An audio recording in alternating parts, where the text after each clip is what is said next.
Yes. Kanina pa yan, Dad. O, doon pa siya. Papunta niya pa sa tubig. Lali ko, papunta sa tubig. Doon pa sa tubig.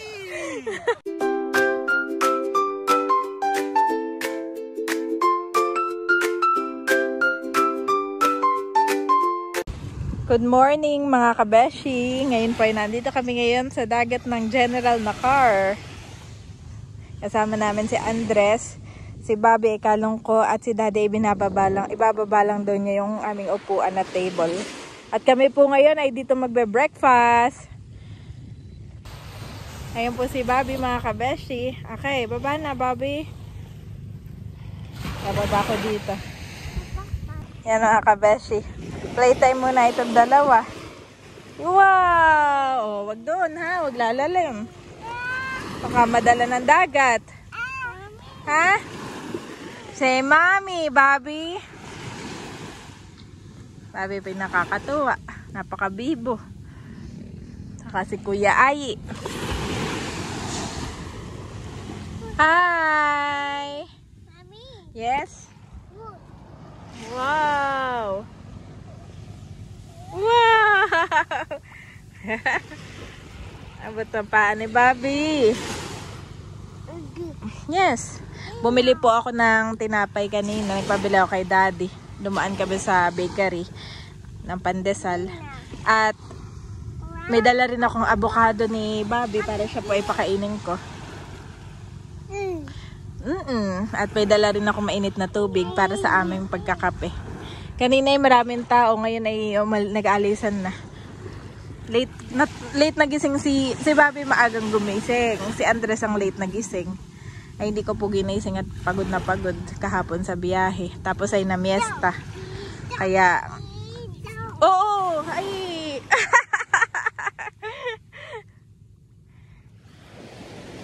dito lang tayo sa gilid muna ha, habang naantay natin ang dad.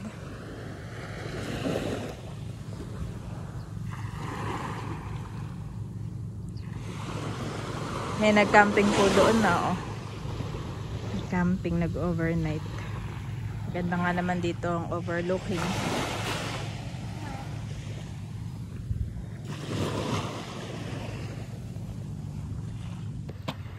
Kape po muna tayo mga kabeshi. Sinatapan kami ni Daddy dito ng payong. Yan. Para salo yung init. Dito muna kami ni Bobby. Maya kami doon pupunta. Ako lamang po ay nagkakape. Napakain ko na si Bobby at si Andres ng avocado at saka tinapay. Ay, ayun po yung dalawa, oh. Focus muna si Daddy kay Andres. One on one. May naiinggit. Bobby. Abay, hindi halatang nagkain ng avocado.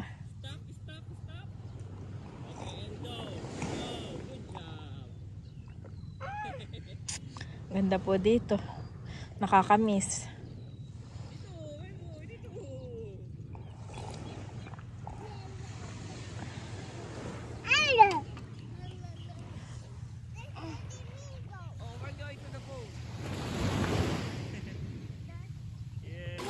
Kami po ay nandito na sa dagat. Kasama si Bobby. Ang ganda ng pagka-set up mo doon na, Daddy. Pwede na mag-photoshoot. Okay, give me Bobby. One-on-one kayo ni Bobby. Yes, mami.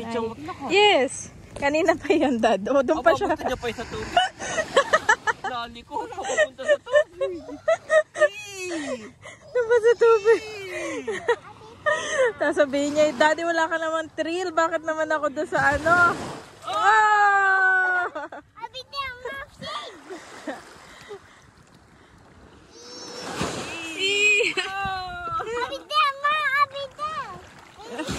Wow, Bobby! Si Bobby talaga mahilig sa adventure.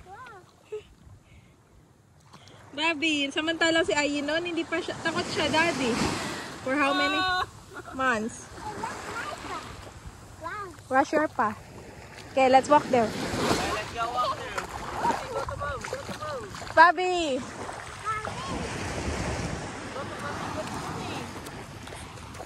Ai is the leader. Ayaw po muna ni Daddy maligo. Nabol ko si Andres at paiba na ang direction. 1 hour later. Ayan mga kabeshi, nandito ako ngayon sa Infanta Bayan at ako po ay bibili ng gatas ni Andres. Ni Bobby. Gatas ni Bobby. Ito kinapadaan dito sa 4 Hermanas. Bibili nung tatry yung kanilang mga pasalubong. Mga biscuit. Ito ba?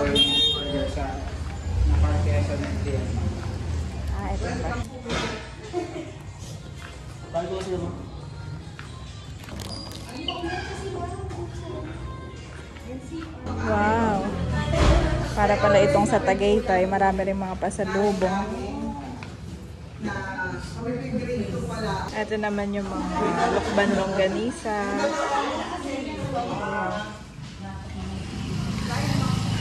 So yan, naka-kabeshis cup ako.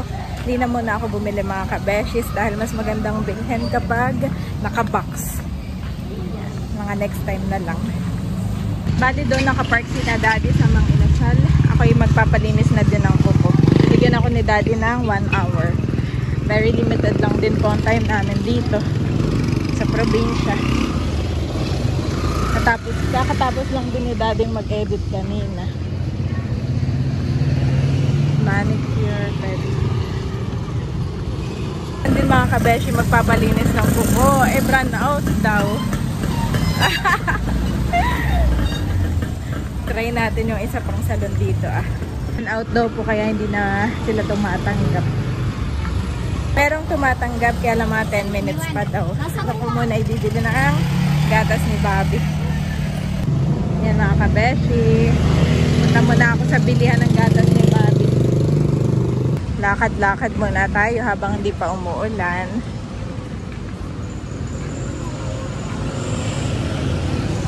Ito nga pala sila Daddy, naka-park.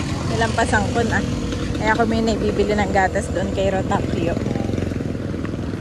Bili muna ako ng gatas ni Bobby dito Ayan mga kabeshi, ito po yung gatas ni Bobby, 2 kilos.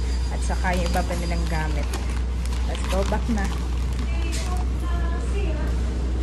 Pabalik na ako kay Daddy. Kaya may maingay mga kabeshi dahil wala pong kuryente. Yung mga generator lang. Bumili po ako ng saging. Nadaan ako saging. At itong orange. Saging at saka orange para sa mga bata. At para kay nanay at tatay. So hindi na natuloy yung aking pagpapalinis at medyo matagal pa pala. Nag-aantay si na Bobby. Ako bumili ng banana cue pa sa lubong kay Daddy. Andito na ako sa sasakyan. Andito na rin yung mga binili ko. At binili kita Daddy ng banana cue. Oh, thank you. Kakain ko na si Andres ng banana cue mong binili kanina. Yung banana? Banana pala. Oo. Tagal ka tinititigan ni Bobby. Sabi niya, ikaw ba yan? Hindi nakasombrero ka kasi. Oo, nakasombrero po ako mga kabel. Yan, nakasombrero ako, hindi ako nakilala ni Bobby. Yeah. At hindi na ako nakapagpalinis ng kuko pero okay lang kasi brand out din Daddy. So yung ibang salon ay nagsara na. Tapos yung aking pinipilahan ay medyo matatagalan. Kaya sabi ko yung next time na lamang. And my God will meet all your needs according to the riches of His glory in Christ Jesus. Philippians 4:19 NIV.